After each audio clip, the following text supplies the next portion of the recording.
Live. Hey everyone. Hello. Welcome to another week of Mamas Beyond the Matrix. Another Friday. And I am Kelly and this is I'm Jay. And we are mothers, or families, I should say, that have moved from the United States to Medellín Colombia. And we are sharing our experience and information about relocating as a family to Medellín Colombia. And a lot of this information is going to apply to you if you live in any particular country. So we are just focusing on Medellin. That's because that's where we are right now. Jay initially started off in Mexico. Yep. So, we have experience in other places as well. I've spent some time in Panama. We're just going to talk from a general perspective. But today's topic is all about transportation. So we have our notes here, and you're going to see us kind of looking up and down because we want to make sure we stay on track and give you guys all of the information that you need. All right. So transportation is a big deal, no matter where you are, whether you're in your home country or out of the country, you have to be able to get places and to do things, right? So families often worry about, what does daily transportation look like when you relocate? Sometimes in different countries, you may not be able to drive. Some you may be able to use your U.S. driver's license to drive. Sometimes you can only use that for maybe 30 days, and then you have to switch over to that country's license. So it depends on where you are, whether or not you will be able to drive, or even if you want to drive. I know us here, we don't want to drive, right? We don't, they drive it differently than what we're used to. And for me, it's more of a safety concern. I don't feel confident enough to think that I can get out here in these streets and just start driving, be safe and don't have an accident. So I think I feel similar because the driving is so different. It's so different than what we're used to in the United States. It's a little unorthodox and you have to get used to that. But I don't mind not driving though. No, I don't mind. And I like to be in control, but I actually don't mind, riding along. Yes, when you ride along, you get to see more things because a lot of times when I'm just riding, I'm just like, oh, there's that type of shop, or oh, there's that, I can come over here and get this. Now I can see, different shops and stores and places and things to do. But it is a convenience of having a car. Of course, when we're from the United States and Canada, cars are I think most people have cars, unless you live in a major metropolitan city where they have a lot of public transportation. It's a necessity, but it can also be exhausting. Sitting in traffic, car maintenance, paying for car notes, insurance, and all of the things that come with a car. Yep. It can be also exhausting. So go ahead. And that level of exhaustion and just being burnt out, being in traffic and the commute, the rush hour, the road rage is why I actually don't mind not driving. It actually feels a little bit liberating. In my mind, the way I think is I have hired help. So I just feel like I'm paying for a chauffeur to drive me around wherever I got to go, whether it's long, whether it's short. I just feel like I can kick back and it's a luxury. I mean, it's Uber or it's a ride share, but I feel like it's a level of luxury when I don't have to drive. I can agree with that, especially when there's traffic. If I'm driving and there's traffic, it's like, oh my gosh, this is draining, or I'm upset, or it's like you try to get through it as best as you can. But when you're in traffic and someone else is driving, it's like, okay, chill out, listen to some music, look out the window, it's just a more enjoyable experience, right? So today we're going to be talking about transportation in Medellín Colombia and how it really feels and what it looks like as a family, especially a family with no transportation options. As far as personal transportation. We're going to get into it. So you ready? I'm ready. Let's get into it. Okay. But for those of you all, if this is your first time joining us here at Mamas Beyond the Matrix, this is a channel that's designated to help families with the relocation process, with the lifestyle and everything it takes to just live abroad. And specifically, we talk about Medellin. So, like and subscribe before we get into it today if you like to. And don't be afraid to comment, and we respond to those comments as well. Yes, so, definitely. So we can get into it. So we want to talk about today the different types of transportations that are offered here in the city of Medellin. And The city itself is a very vast city, and it is city. And for me, it was a little different coming from like a beach town in Mexico, and then relocating to such a big city. And people would liken it to maybe like a New York, maybe not so much New York, because Bogota actually would be really like your metroplex city here in Colombia. But I mean, a little version of that. You have high buildings, um, high rises, all of that is here. So it is a big city. And so the types of transportation that we have here to get around, you have your typical ride shares, you have your Uber. We, we don't have Lyft here, but we do have Uber, we have DD, and we also have InDrive. Yes. And those all are a little bit different. Yes, they all operate a little differently. There's the Metro train, which is a train system that goes in and out of the city. There's the MetroCable cars, which is an airlift car, much like when you go to like a ski resort, like a lift, but there's a lift over the city. And if you look up any images of Medellin, a lot of times you'll see an image where there's that infamous cable car in the sky. We have the cable cars. There's always walking. There's motos, which that is a whole nother ball game when you go outside of the country and you see that the majority of the locals, they use for transportation, they use motos. So motos and taxis. And I think, am I missing anything? And of course, you talked about the bus. Oh no, the bus, the Metro bus, and cars. Of course, you have your everyday family cars that people will use to get around the city. And so, why is it different being outside of the country? Why is it different? People, when they finally even travel to visit or leave a city and come to a city like here, they are really shocked to see how functional the transportation can be, how safe it can be, how clean it can be, things that go along with transporting yourself and your family.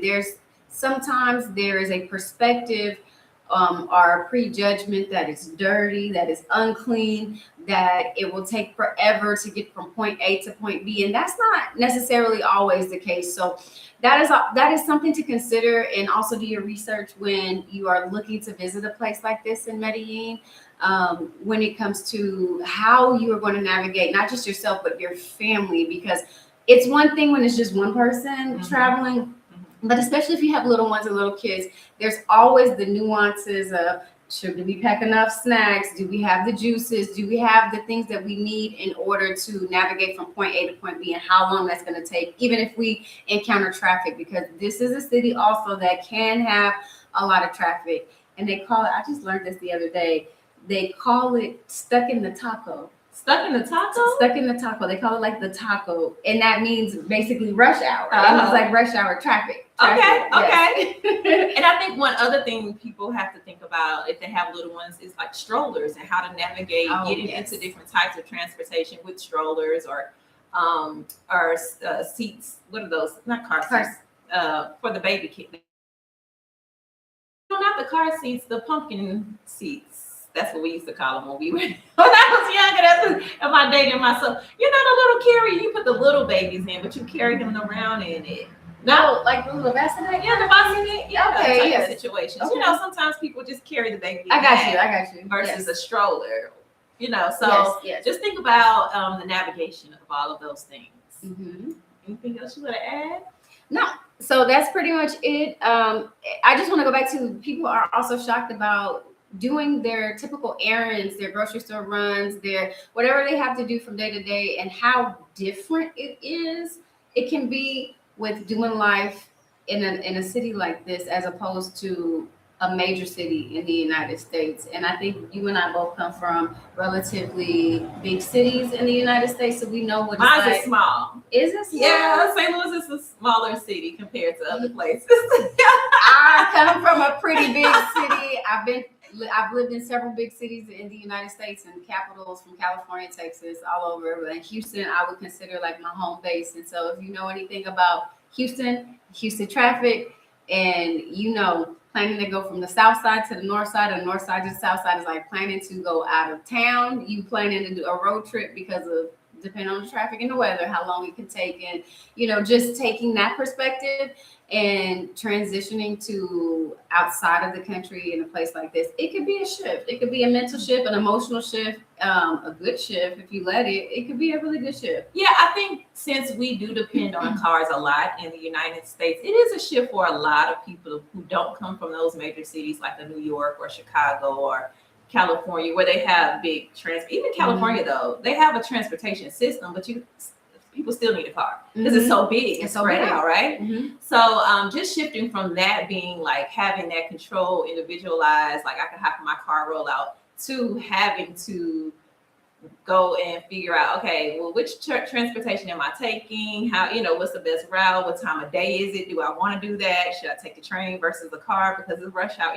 All of those things. Right. Those are things you can think about. And I can say, as far as like the Metro, I've ridden the Metro. I have not taken all types of public transportation, but Metro is one I've taken. And it was a really good experience. It was really organized. It was really clean. The Metro train? The Metro train. Okay. Yes. Very clean, very organized. Everybody knew it was easy to ask a question if you did not know like which train to go on. People were there to help. It was a really, really good system. Also in Panama, they have a really good train system as well. Both of them, they really do. However, you do have to have a card. You have to buy. So in order to get on the trains, I think maybe buses too, not sure because I haven't ridden the buses, but there is a card called, I think it's a Savisa. Is that right? Savisa card. So if you have this, if you have this card, I think you ride for like, I think it's about 95 cents US dollars. Yep, or it's about $1. Yeah, about $1. And if you are visiting and you may not have a card, then it's like $1.40 per ride. So it's definitely in your best interest to have that card, load it up, and it works for the train, buses, whatever type of public transportation you're taking is going to work for that. So, but yeah, it was a great experience on the train. And I know it's much quicker to get from point A to B because of that traffic. You can see the trains just rolling by. I've sat in traffic so many times and you could just see the trains like just going. I'm like, yeah, if I was on a train, I would be there by now. And the locals like live by it. That's a main form of transportation for them because it's so quick to get from one side of town to the other side of the town by using the Metro train system. Yep. And the buses, I mean, the lines, when it's time to go to work and get off of work, those lines to get on the buses are very long, but those people are standing out there patiently waiting. And one thing I haven't seen on the buses is like overcrowded buses. Have you seen that? I know they've been big, like crowded, but not packed to the point to like people standing up, hanging out the door. Like no, I haven't seen that. Yeah, okay. They've been crowded, but not overly crowded. And it could be because of how often they run in the city. I'm not exactly sure the timestamps on how they run, but I know that I see them regularly running in our neighborhoods on the main streets. 10, 15 minutes out, you would see one. And they also have different bus companies. So it's not just one main bus company. You're going to have several different ones to choose from. So that may be why, it kind of moves as well, right? Yeah. All right. So anything else you want to talk about in regards to your section or no? The train? No. You're good? Before we move on to the next section, I guess I have a question I would like to pose. How would you feel as a family, as the parent with young children? How would you feel after we talked about navigating some of the public system? How would you feel navigating yourself and your children in a foreign city with public transportation? Do you think you would be for it? Do you think you're like, nope, not me. I'm going to have to rent a car no matter where I go? And if so, we're going to talk about that a little later too. But put in the comments, what do you think your first impressions are about using public transportation in a foreign country, in a foreign city? All right, so let's go on, and I am going to talk about just like transportation or daily like transportation routines. Like these are things that you just have to do, right? Because this is a part of your daily routine. So for example, school, okay? So if you looked at our video about schools, we talked about this, but schools do not provide transportation here. So you have to provide your own transportation, whether you want to walk to school, your kids take a bike, you have to buy, or not buy, but get transportation like a school bus, pay for that. That is what I choose to do because we don't live as close as I would like. We can walk to the school, but it's going to be a little bit further than I would want to do every single day. So, and then depending on the weather, that may not even be doable. Exactly, depending on the weather. So we do have, or I do have, a bus pick up the kids. It comes straight to our front door, or a car, because it depends on the service.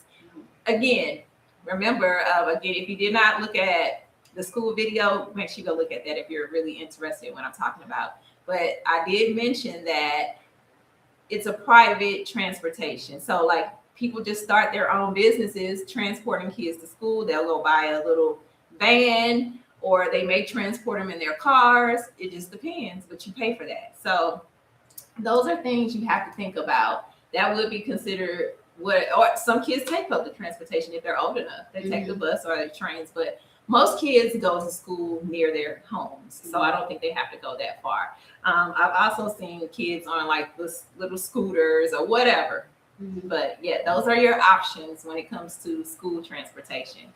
And I know, real quick, I want to interject for a second. I know that was an adjustment for you, Kelly, with scheduling this private transportation for your children that does not look like the yellow school buses that we're used to putting our kids on. You want to talk about that for a second? Yeah. So initially, when I first set it up, I was definitely a little nervous because my youngest one had never ridden on a school bus for transportation or anything like that.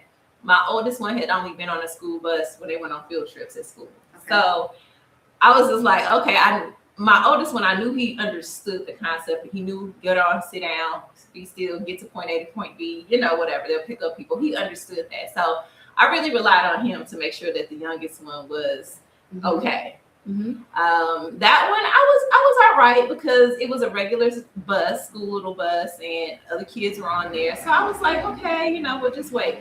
Now, when I had to set it up again for their new school, I was a little bit worried just because this time my oldest, they were going at 2 separate times. So my oldest would leave in a regular van school bus situation with other kids.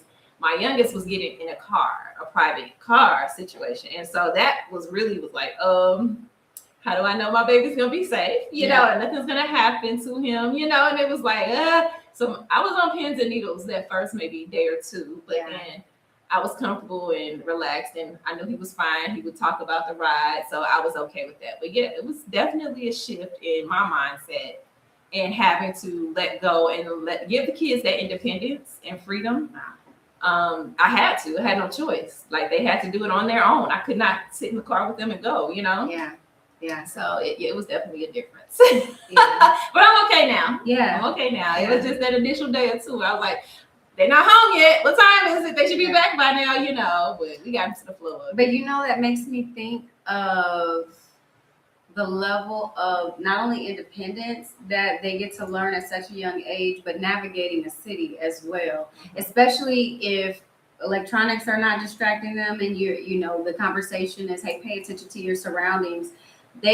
Kids are so knowledgeable. They are a sponge. And so it's so interesting how many times I run into children who can tell you how to navigate, or even if they don't know the names of the streets, they can say, turn left, turn right, go here, go here. Oh, I remember seeing like landmark navigating. And I think that's really important that we illustrate and teach our children. And with that, not having you as a crutch to be there to transport them every day to school gives us sometimes as parents a level of anxiety, but them a level of independence as well. Right. And at this point, like they know how to walk home. If they have to get home from school, I'm pretty confident. Like my oldest one definitely, he knows. The little one, he would know some of it, but they would, because we walked it several times. Yeah. So they do know, like even when we walk our neighborhoods and we go to different places and we're walking, or even in the car, they recognize certain buildings. Or we're almost home, or we're going to such and such house because they see something that is familiar. So yeah, definitely they have grown as far as being able to like just recognize things around them, navigating what to do or where they are. Yeah. So That is. I can say when we were in the States, they could to a certain extent. Like when we were getting close to home or around where we lived in the car, of course they recognize certain things, but it's a little bit different because they can't read the language. They can, they can speak a little bit, but just to be able just to walk and be like, okay, I know where I am, and I'm 6 and 9 years old. Yeah, that's it is. That's part of world school. It is part of world schooling. It is. It's incredible. But let's get back on track because we got off a little bit. Still on topic though. Still on topic. Yes. So we do need the transportation for the schools. Other daily things for transportation would be grocery shopping. Like we have to get food. Yes, there are markets we can walk to, but those are going to be smaller tiendas, local community tiendas. They're not going to have everything we may want. So when you want to go to the major supermarket, it may not be within walking distance. So you have to get in the car for that, right? We primarily use, I think those are probably the two top things that we need transportation for. Let me back up. Entertainment, of course, and we want to go out and about and do different things. Right. And then sports, because the boys are in football. So their activities, we need to take a car to, or we may take a car there because we live closer and we'll walk back. Yeah. So we've been doing that lately, just to make sure we get there on time. But we primarily use Uber, I really primarily use Didi.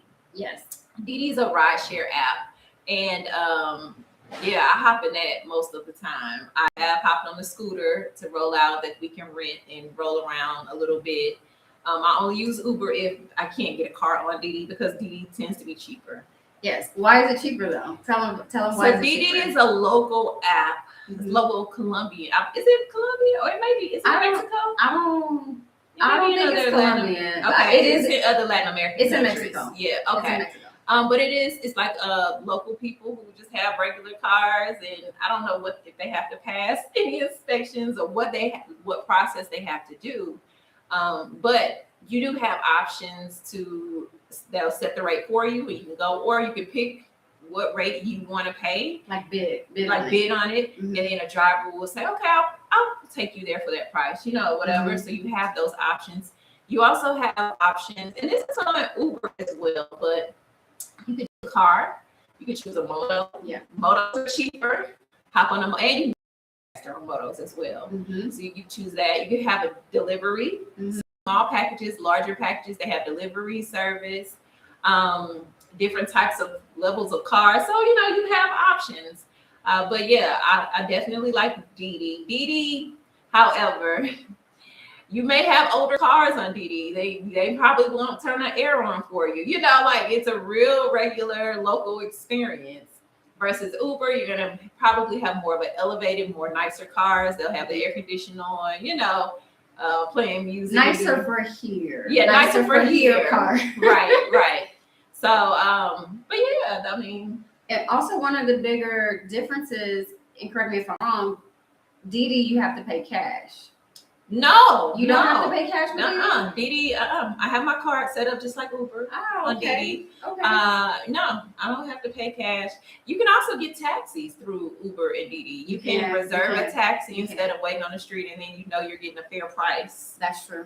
When you do it that way as well. So a lot of times taxis will come faster than the regular cars. So it's a big culture for taxis, motos, ride shares, public transportation. This is a big culture for that. Yes. Yeah. While we're talking about taxis too, if anybody here is booking or on the street and you order a taxi, there's nothing wrong with that. You just want to make sure the meter is on before you get in, because that's how taxis kind of get over on customers, especially foreigners who are here wanting to use the taxi services.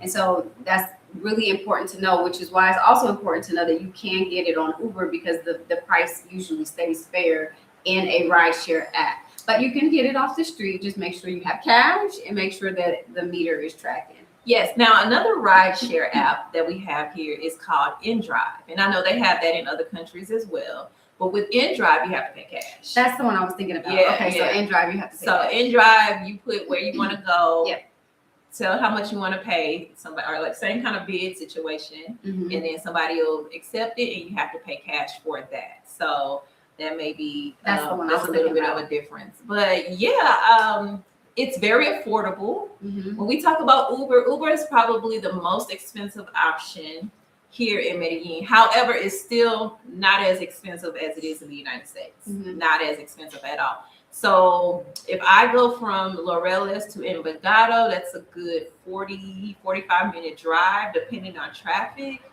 I'm spending about, let's just say, 23,000 pesos. So what would that be in US dollars? About About $5. yeah, about $5 US. Around it. Yeah, and that's going between 5 for, and 6. yeah, about 45 minutes away. So that kind of gives you an idea. And on DD and InDrive, it could be even cheaper. Or taking taxis or motos, it could be even cheaper. So just think about that. And we already gave you the cost of the public transportation. Yes, because I know, and I'll have this maybe rude awakening. We're going to be visiting the States in a little bit, but I know a 45-minute drive in the United States is not costing $5 at all. I took an Uber. I was just in the States. I took an Uber from my mom's house to the airport. Maybe a good 20-minute drive, okay. if that. $45. It was good. 45, yeah, $45 to $50. Yep. And I was just like, this is ridiculous. Ridiculous, but I had to do it. So it is what it is. But yeah, that would be something that would probably shock you about the prices, because it's like, yeah, you have to get the cars, but it's not as expensive as you would think. All right. So let's look at, I think about some the emotional like perspectives of how this could change your life, right? So you're going to be less rushed, because when you're ordering a car or you're getting public transportation, you know the times. Like if you're getting a taxi bus, or a bus or train, you're going to be at the train station or at this place at a certain time, so you can get there at a certain time. You have control over that. And as we say, they run so consistently, you're not going to really fall behind. When you're ordering a ride, share, a taxi, or whatever, you just give yourself enough time. You know what time you want to leave. Order it maybe at least 5-10 minutes beforehand. Give you time to get your car and get it here, and you're good to go. Right. The things that delay you would be the traffic, because you never know when you're going to run into traffic. But again, it's still more of a relaxed experience because you're not driving. You're going to be more connected with your family because you're in the car now. You're talking, you're having conversations, because you're not focused on the driving part. You could really be like, oh, look at that, or did you see that, or there's a man standing like a statue, and the kids are pointing things out, and we're able to look and see and just kind of enjoy the whole experience. It's like taking back a part that we just kind of relinquished when we're stuck in traffic and we're behind the wheel and we're in rush hour and all that stress when we're in the United States. I'm not saying that doesn't exist here, but if you're not behind the wheel, there's a level of just relax and chill and ride and have that, okay, well, let's look out the window, or did you see that person that walked by? Did you see that person who was carrying a bouquet of flowers? It's like just trying to take a step back to take it all in, that we may not have or take advantage of even doing that. Yeah, and a lot of times we'll see people we know. Like, oh, and the kids be like, oh, there's such and such. But we're just riding by because this is a walkable city. Everybody's out and about. So, we'll see people we know and just like, oh, yada, yada, yada. And it's just another conversational piece. But on top of that, it just makes things less stressed.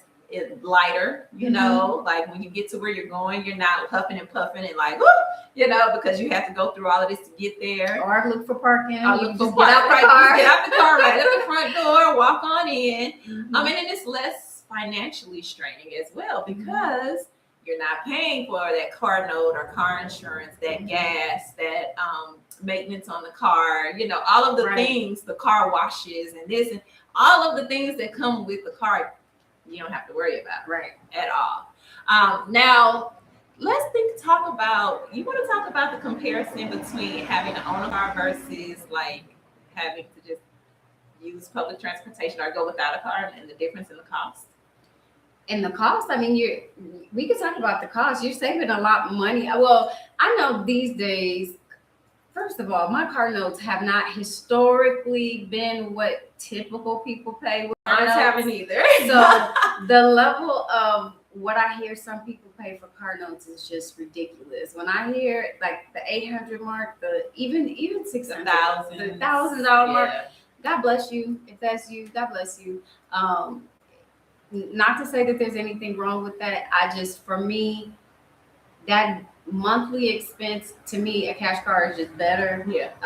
So you're not thinking about paying that monthly reoccurring bill every month. But yes, so having a car note versus not having one or not needing to pay for a car note is liberating. It is really liberating because I'm only paying for what I need. And because of where we are in the city and where we live, everything is walkable. I mean, 10 minutes or less to get our groceries at the local tienda, which is a smaller grocery store, not quite the convenience store, or the fruiteria, but it's a smaller grocery store.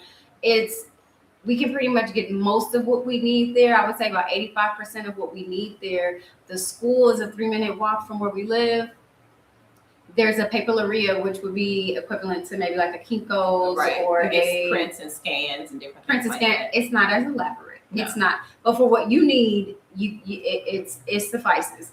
Everything that we need is really in a walkable distance. Even if we wanted to go co-work or go to cafes, I mean, I'm really anywhere I need to be within like 5 to 10 minutes. 10 minutes for sure or less, but I would say within 5-minute walk. And just that liberty of knowing, okay, I need to go somewhere. I don't have to start up my car. The weather is here. We're not shoveling snow. It's just, okay, walk out my door and walk. But not only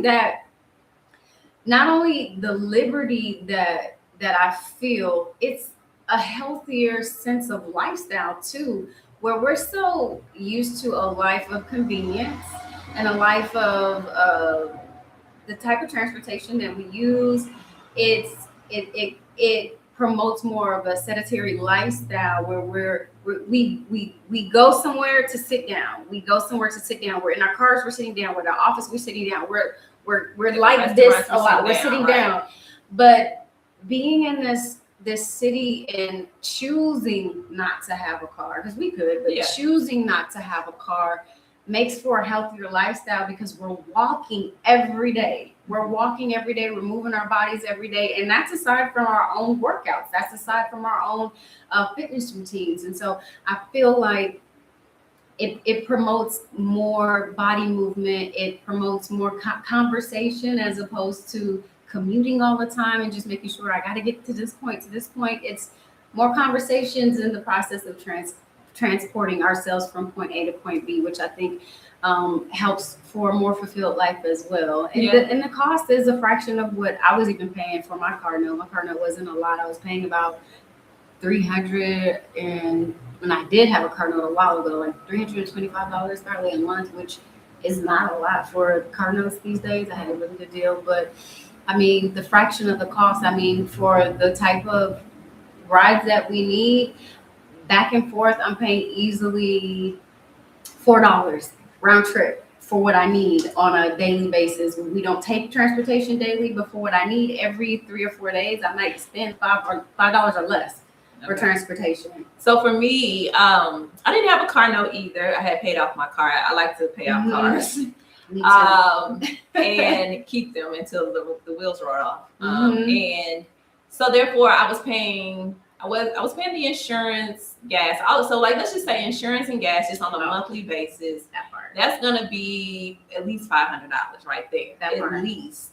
Not even including your oil changes every so often and other maintenance. So right now, let's just take that monthly expense of $500.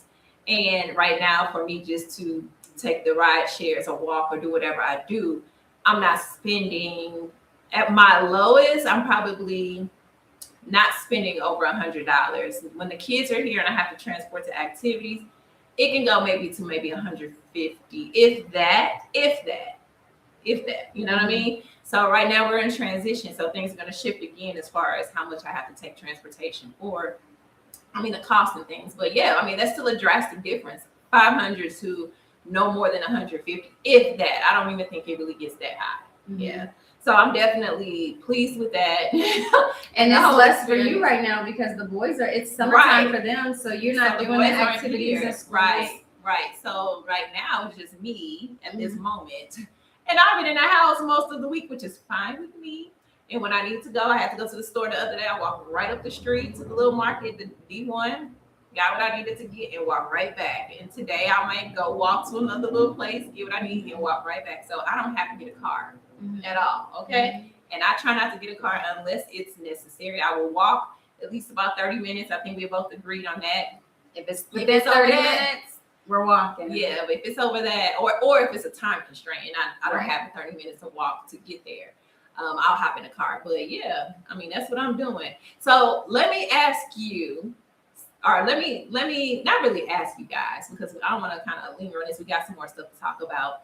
But later on in this talk, we're going to talk about some of the common mistakes that families make when they are thinking about allotting time for transportation. So you want to talk about it now, or you want to wait until we do it later? Allotting time for transportation? We'll talk about it a little later. Yeah, talk about it a little later. Okay, so we'll talk about that a little later. So let me go ahead and let's go into the safety and culture of transportation. Yes. So we're going to get into some safety, like Kelly said, some safety and culture when it comes to transportation.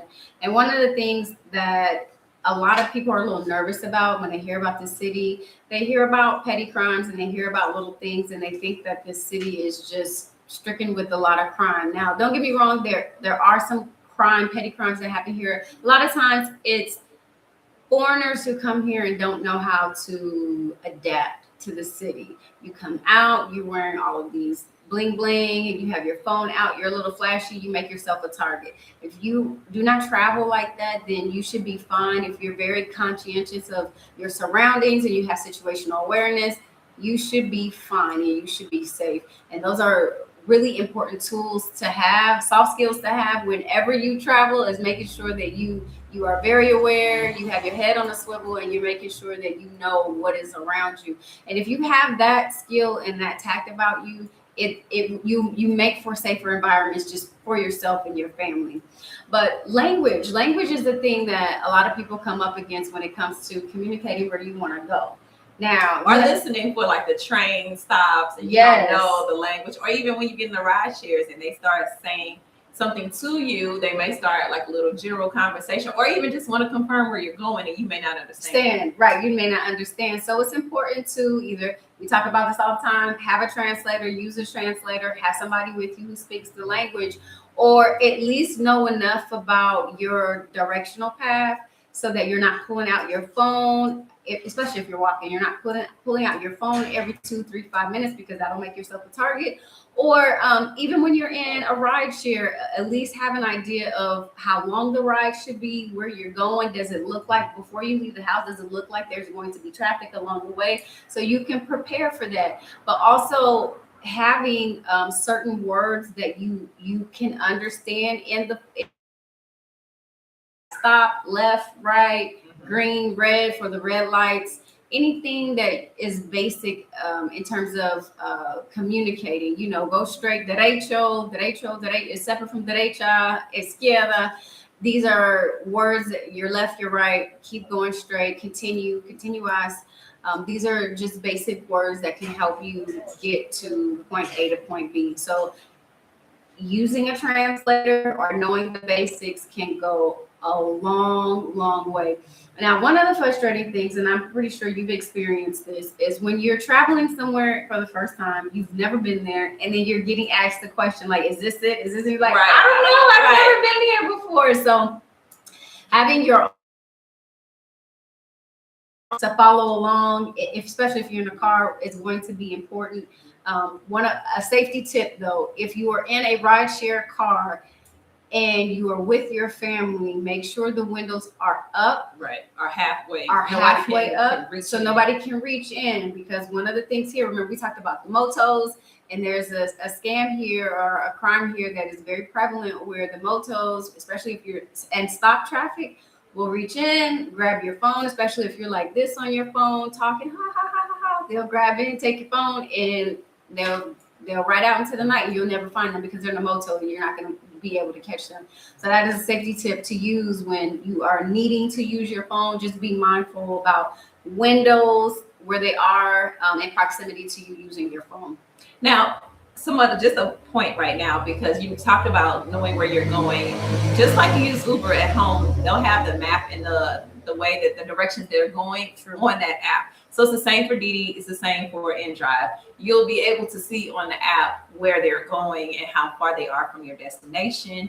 That other point of maybe pulling it up on Google Maps and getting a visual of what the location actually physically looks like. Mm-hmm. Sometimes Google Maps is accurate, sometimes it may be a little off, maybe an older picture, but you get an idea of when you reach somewhere and you can be like, okay, this is it, I can recognize because I can see it on the Google Maps picture. Mm-hmm. Right. Now, another safety tip that I can tell you I use is when I'm out walking, mm-hmm. and I don't know where I'm going, and you got to navigate. So I don't want to have my phone out all the time. Okay. So I have my earbuds in. And I put good. it on the Google Maps and have her navigate and talk to me. Mm-hmm. And then I just listen to the lady and I go and navigate based off of what I hear. That's good. And if I have to pull my phone out, I'll see if it's safe. But if I don't feel comfortable, I will step inside of a store or a market or something, a location where I can pull my phone out, look at it, and go ahead and go about. Sometimes I'm okay on the street, just looking real quick and then putting it back up. Just make it really, really quick.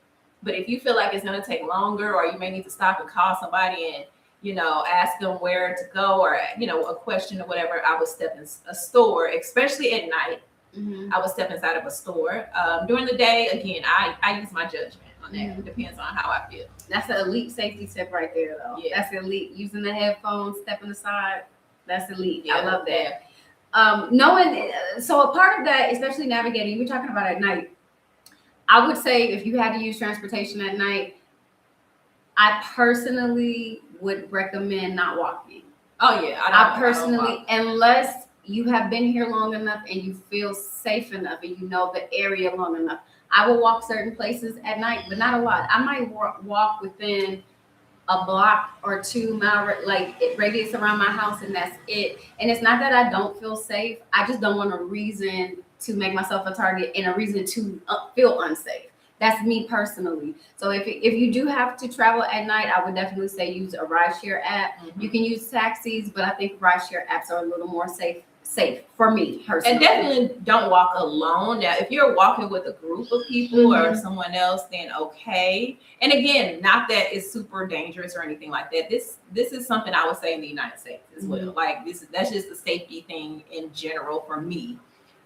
Walk with a group of people, because even 2 people have been walking and have been robbed. You know mm-hmm. what I mean? Oh, I've seen it. Yeah. So it's not like it can't happen, but we're just giving you tips that just makes you. The safety in numbers. Yeah, the safety in numbers. Yeah. Safety in numbers. Yep. Anything else? Yeah, and just if you have any type of street smarts, you're gonna take that with you wherever you go. So being aware of the landscapes, being aware of when the city changes, when the neighborhoods change, that's also going to help with keeping you safe. Because when you're in the downtown city of Medellin, there's a lot of people, there's a lot of tourists, there's a lot of transactions happening because you have street vendors, all of that. So it's fast paced.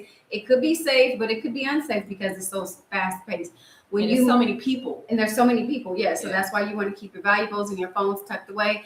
But also when you're venturing outside of like the tourist areas and you're going into certain neighborhoods, you have to be mindful too, because some of these neighborhoods, they look cool. Oh, look, it's a cultural experience, but you just don't know unless you have that street smarts in you. You kind of will be aware of when you're in some sketchy neighborhoods. So you just want to make sure that you have that with you. And if you don't know, because some people don't have street smarts, I get it, and it's okay.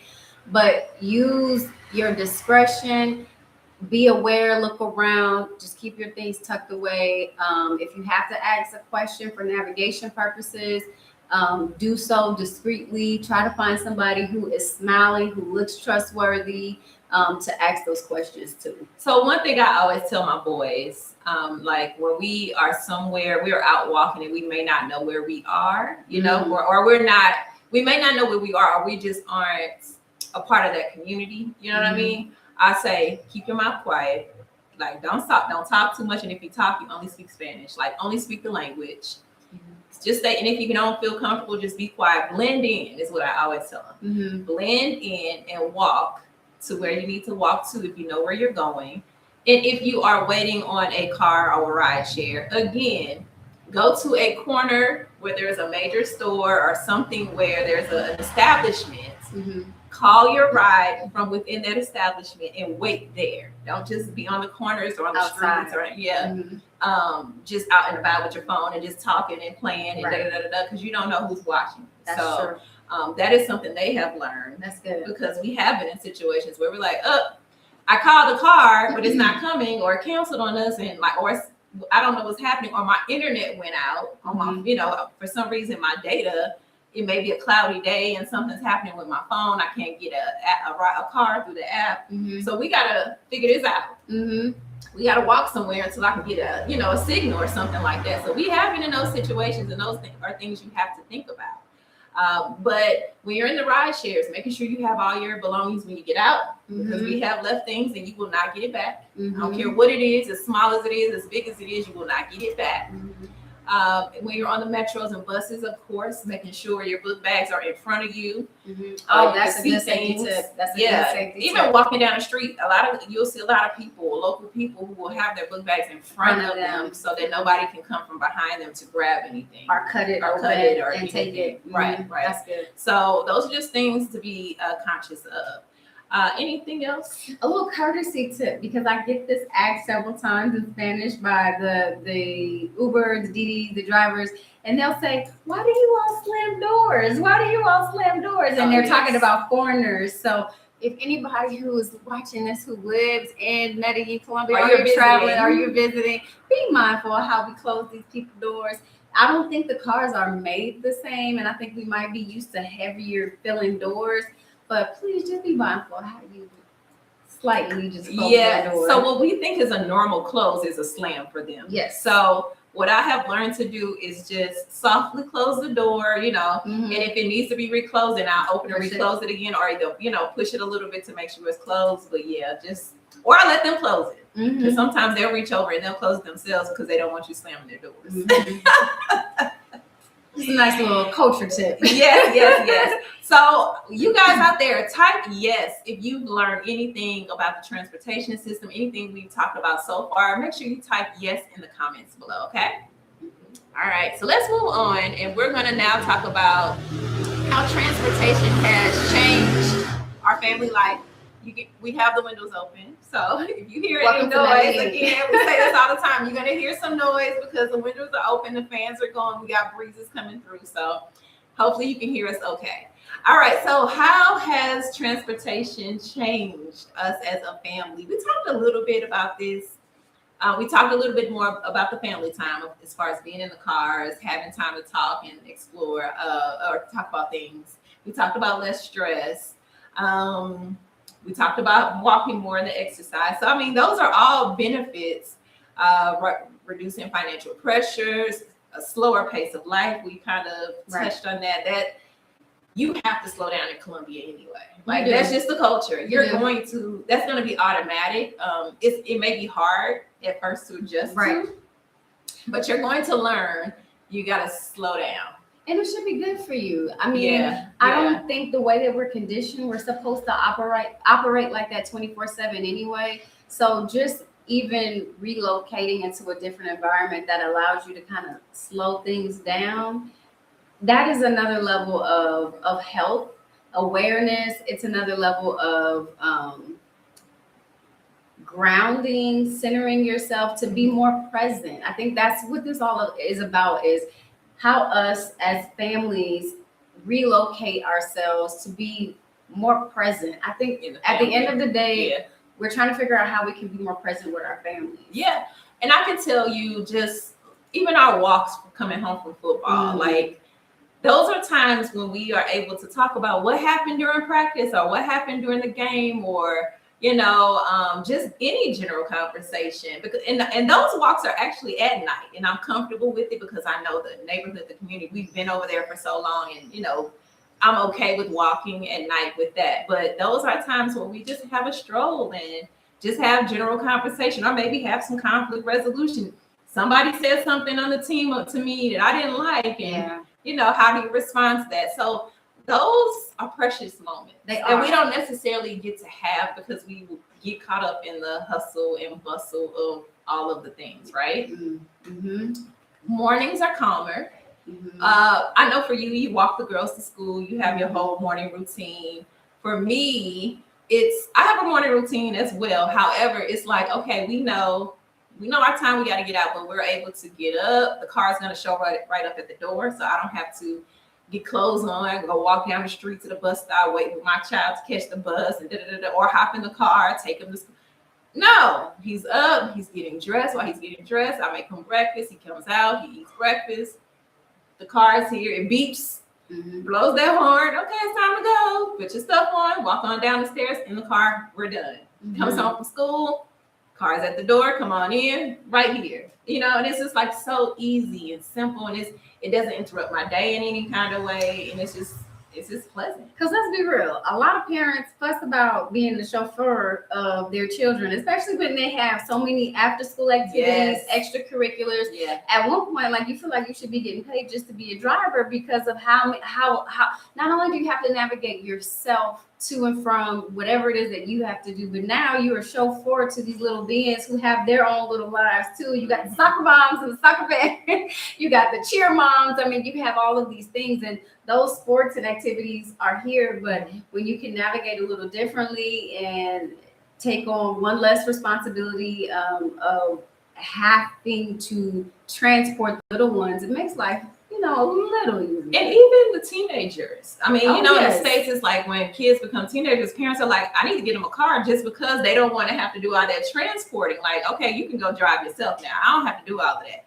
But here you see teenagers walking together. They'll go out by themselves. They use the metro. Like, they can get around by themselves or in groups or whatever, and it's normal and it's safe.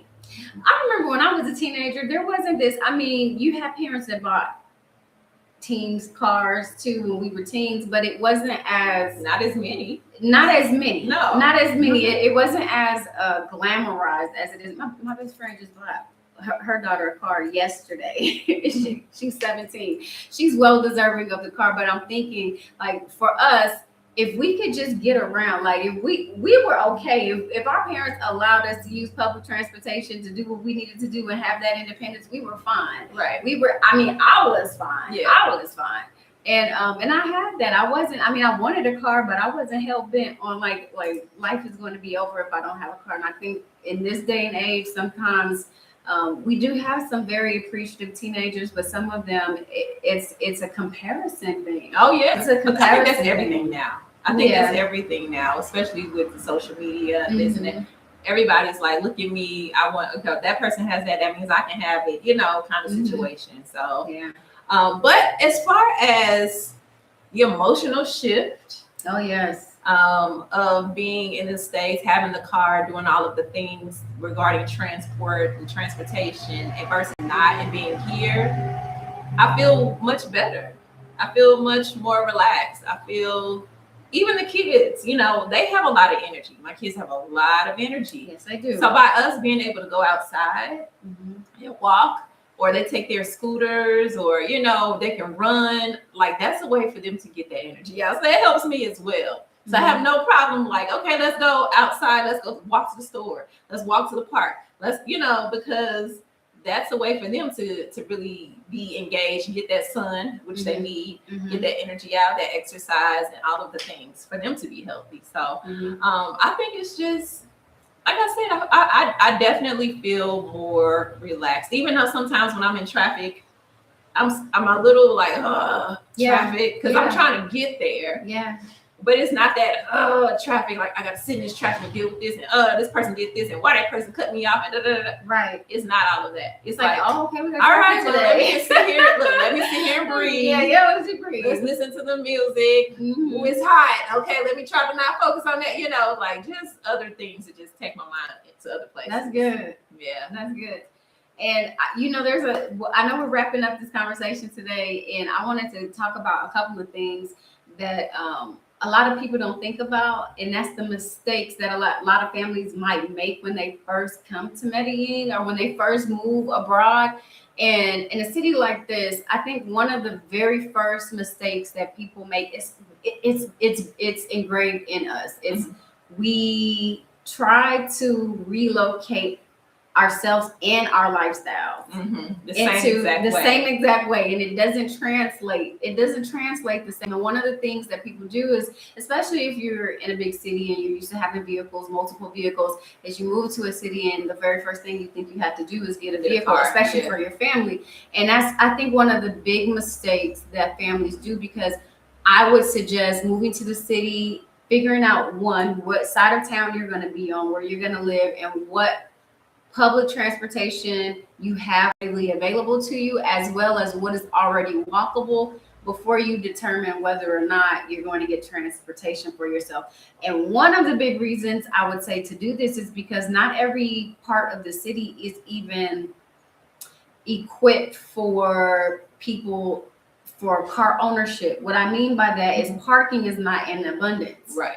And so, like, where you could easily park on the street, depending on where you live, depending on the street, depending on the neighborhood, it may not be available. Or you may live in a building and they have a car garage, but those car garages are already counted. The spots are already accounted for. Yeah. And so you won't have space to park your car, which then brings on another element of stress. You've moved to a city, you moved to another country, you've gotten this car. Where are you going to put the car? Right. So, get to the city first, figure out the logistics of where you are and what you need before getting a car, I think, to avoid that big mistake. Just to stop right quick. She's talking about having your own car here. Now, the way we buy cars in the States is probably a little bit different than someone who needs to buy a car here. I would recommend, and everybody I know that has a car, had people help them, like local people or a service help them, as far as finding the car, negotiating the price, checking the car out, making sure it's a good car, and then also you have to get a driver's license here. After a certain amount of time? I'm not sure. I don't know how much that time is. We can probably put that in another video. Yeah, but you do have to have a driver's license for Colombia after a certain point. So those are things you would have to check out and research on your own. But I did want to just mention that people just can't buy a car and be like, all right, I'm on the road driving. No, it's a process. So go ahead. We'll go continue. I'm sorry. No, that's good. That's good, because I didn't even know that myself. So that's good. So one of the first mistakes is thinking you have to get a car immediately. The second mistake that a lot of families do is comparing the transportation and the getting around and navigating to back home in the United States. I don't know, for the sake of this video, we're giving you kind of like, tit for tat. It's not apples for apples, but it's so that you can understand when you're moving into this different space, the landscape is going to look a little differently. And so know that, be open to that, be open to explore, and not just try to transition life as you know it back home to be exactly the same here, even with navigating yourself and your family. So that would be another mistake, is just comparing. Especially the way you drive on the roads, because the people here are not going to drive. They are not. I'm telling you, they are not going to drive the way we drive back home in the United States. And that is getting used to, because the stop signs, the stoplights are suggestions. They're suggestions. They're suggestions. They're not always followed. Another mistake that I wasn't even thinking about, I guess the third mistake, and this is really for families, especially with young children, is you can do this, but you don't have to, is thinking you have to bring your car seats. Oh, yeah. And have them situated and bringing them into your Ubers and this is a different country. In a lot of foreign countries, if you have your own car, of course, it makes sense to have your car seats, but you don't have to put your children in car seats and to travel and to get from point A to point B. Now, for my moms and my dads who are all about safety on another level, that might feel frightening to you, but it is very normal here and in other parts of the world to just get in the car with your children, and depending on how far you're going. And I think that would be, I guess, the level of making that decision whether or not you need to bring your car seat, because if you're going 45 minutes to an hour, it could be different. But if you're just driving within the city, the traffic is pretty. You're not traveling at high speeds, although they do kind of nip through the traffic. The motos do. Yeah. It's not a necessity, but if you're just one of those families, like, I don't care what you say, Jay, I'm bringing my car seat, bring it. It's just it's probably going to be something that's going to end up being more of a hindrance, hassle. Right? It'll be more of a hassle. Helpful to you. Because then when you get to point B, where you put in this car seat, and where you're storing it when you're at home, because you got to take it in and out these cars. Mm-hmm. When you get out the car, it may be a lot of traffic behind you. You may not have the allotted time, to get this car seat out if it's giving you trouble. Some cars don't have seat belts in the back. You may not be able to hook the car seat in. So it's like, when you start thinking about and experiencing all of those different nuances, eventually you're going to be like, forget it. It's not worth it. A booster seat may be okay because it's smaller and you can carry it around. More mobile, yeah. But when you get to your end destination or whatever point you get to, do you want to have to carry this booster seat around the whole time?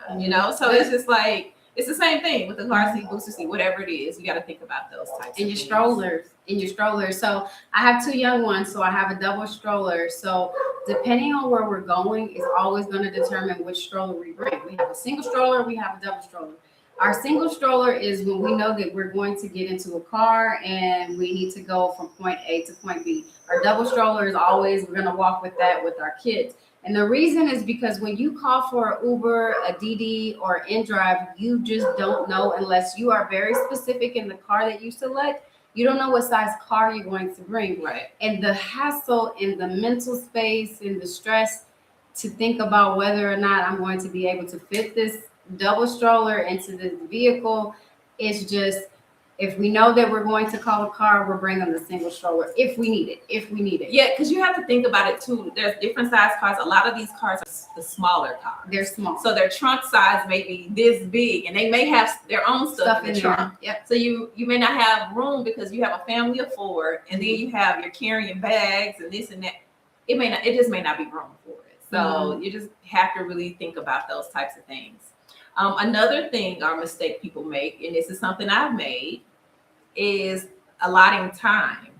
Yes. So when you're here, and in the States, I know you have your cars, and we're like, okay, today I'm gonna knock out 4 or 5 places. I gotta do this, go here, go here, go here, and you can do all those things in your car, in your own car, and make it happen and get back home in a decent amount of time. Right. Here, no. It's not going to necessarily be that way. You may make it to 2 places in a day because things move slower, not just traffic or transportation. It's just life. You may go in the store and you may have to wait in a line. You just got to be patient. It may take some time for the restaurant, or you sitting down talking to friends. They don't make you get up immediately. You can stay as long as you want to, so you're enjoying yourself. So give yourself time. Especially with the kids, because kids take up extra time, because things we know happen with kids.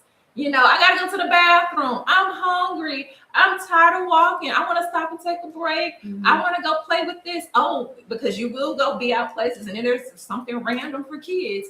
I want to go play here. Can I and go? You want to let them explore. Exactly. Yes. So, not packing your day full of things to do is gonna be what we advise, really good. because it's not going to happen. That's really good. It's not going to happen. That's really good. So, what other mistakes? No, that was one of my last mistakes. Other than the final one is trying to understand navigation as much as you can. Yeah. Understanding the landscape as much as you can. Understanding different parts of the city. Looking at a local map. Understanding that if you're using Metro, if you're using Metro bus, Metro, the cable car lift, if you're using the Metro train.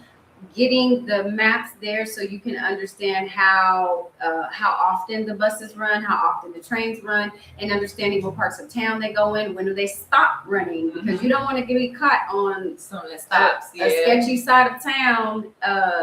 Because let's say that you do miss a bus, you do miss a Metro late at night, and now you have to call a ride share or you have to call a taxi. Some of them are going to take longer to get to where you are because they don't want to be in that side of the neighborhood because of location. So, and that puts you in a very vulnerable place, being a traveler, being a foreigner, especially if you look like a foreigner, if you look lost in a neighborhood like that. So just try to plan ahead as much as you can and understand the navigating of the route, the specific route that you need. And that would be, I think, some of the mistakes I think a lot of people make before they move here is, thinking they need all of these things, or over preparing or over planning and just not going with the flow, or not planning for the landscape of where they're going. So those are going to be really important for you to know. And then you were talking about, this, the last thing you were talking about, packing your day and trying to plan everything into like one day. One of the cool things, and I know that you recently did this, one of the cool things that you can do with rideshare here is you can schedule it for like an hour, hour and a half. Let's say that you wanted to go, you knew that you needed to go in and out of a place, or you just needed the car to wait for 5-10 minutes. You can do that because you can order a vehicle, and it's less expensive too to do it that way. If you order it for an hour, 2 hours to get you back and forth to run some errands. So just keep that in mind as well. Yeah, and then to your point, also, if you ever do get stuck somewhere, like you're on public transportation and it stops, you're in a sketchy neighborhood, remember my tip. Yes. Go to a store or some kind of establishment that's well lit. Wait there, order your car there, wait there, do everything until that car gets to that location, right? So we didn't talk about this, but what was the biggest emotional shift, or what has been the biggest emotional shift for your family as far as like not having transportation? Is it similar to mine or a little different? I think it's going to be a little similar. I think for me, the awakening for me, the emotional shift and the freedom is taking it all in, being present. And I love our walks to take the girls to school. We have 2 toddler girls, and our walk is very short, 3 to 4 minute walk to school, 3 to 4 minute walk back. And wouldn't be able to do in a car, in an actual car. And oh, mommy, look at the rose. Oh, mommy, it's a caterpillar. Oh, our girls to take in, explore, and be curious along the walk. Even though it's a 3-minute walk, it might take us 5 minutes, but still, what is a 5-minute walk? What is it? A 5-minute walk there and back 10 minutes? Well, it's not going to be back because they're not with us, taking up the curiosity time. But it's still not an inconvenience in my day to just take it all in. My husband and I can both walk our girls to school, and we do pretty much almost every day.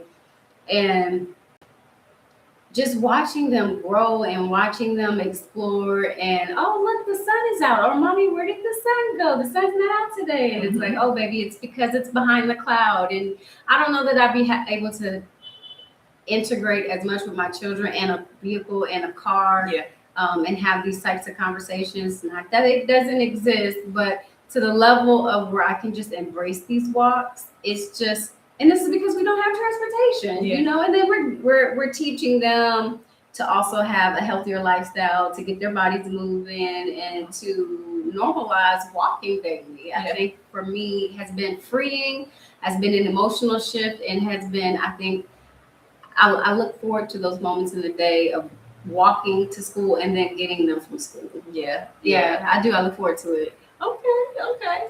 Well, so in this video, we gave you all the different types of public transportation. Yes. So we talked about the trains, the buses, the trams, the airlift, the metro lifts, taxis, cable cars, taxis, ride shares, motos. We've given you all of the different options. Walking, which is the biggest option. There's scooters here too. There's scooters and bikes. Different bikes as well, depending on your neighborhood that you're in. Yep. So we've given you all of that. We've talked about how not having transportation has been, how that's been emotionally on our families, how that has improved our family dynamics, how it has created less stress, less of a financial strain. So we talked about that, how the environment of just being out and about affects your quality of life. And understanding that just because we talk about having freedom, that doesn't necessarily mean luxury. Like freedom is your own definition. That doesn't mean it has to be, oh, I have a private driver who has, this very nice car pick me up all the time. No. Mm-hmm. No, you're free because we're spending a fraction of what we were spending if we had transportation. We're free because we're getting extra shots, exercise, fresh air, sun, which are things we need to be healthy. Right. We are free because we're spending more time with our family and have better communication, better family dynamics because of this one little simple thing. That's just a change in the culture, right? Mm-hmm. Right. So go ahead. So that leads me to want to ask the viewers here, what does freedom look like for you with commuting, with transportation? What would freedom look like for you? If you don't have the freedom now, does that mean selling your car, getting a bike? Does that mean walking more? What does that mean for you? Put it in the comments. We would love to hear your feedback because it doesn't look the same for everyone. And sometimes, and I'm going to get spiritual on this, sometimes God has a way of taking things away from you to make you change. And I'm going to tell you my story with my car. When I came to visit over the summer just to make sure that, the kids could check out Medellin and to make sure they're comfortable here before I officially made the decision to say, we're gone, we're moving. I rented my car out to, just make money for the little 2 months while we were here. So I'm like, what's the point of letting it sit? I can be making money off of it. Well, I made the decision to move. My car got totaled. And I was like, well, there that goes, so that was one thing. So then I was like, well, I don't have to use that money to get another car. Yep. I can now use that money to have for our relocation. That's part of the money we have now. So it was like a blessing in disguise. And then everything that's come from not having a car, it's like, even thinking about should I go back to the States? Yada, yada, yada. My first thought is, then I got to get a car. Mm-hmm. I don't want to do that. Mm-hmm. So it's not that big of a deal as you guys may think.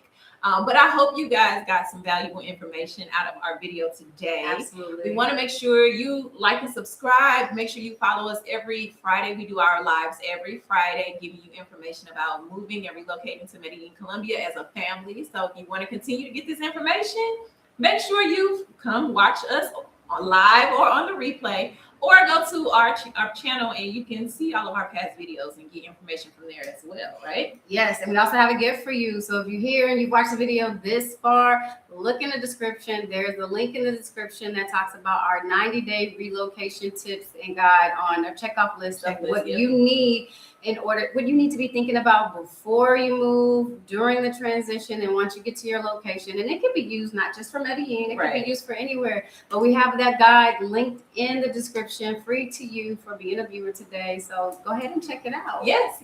So thank you guys for tuning into Mamas Beyond the Matrix. And we will see you live next Friday. Bye. Have a good one. All right, let's get this live off.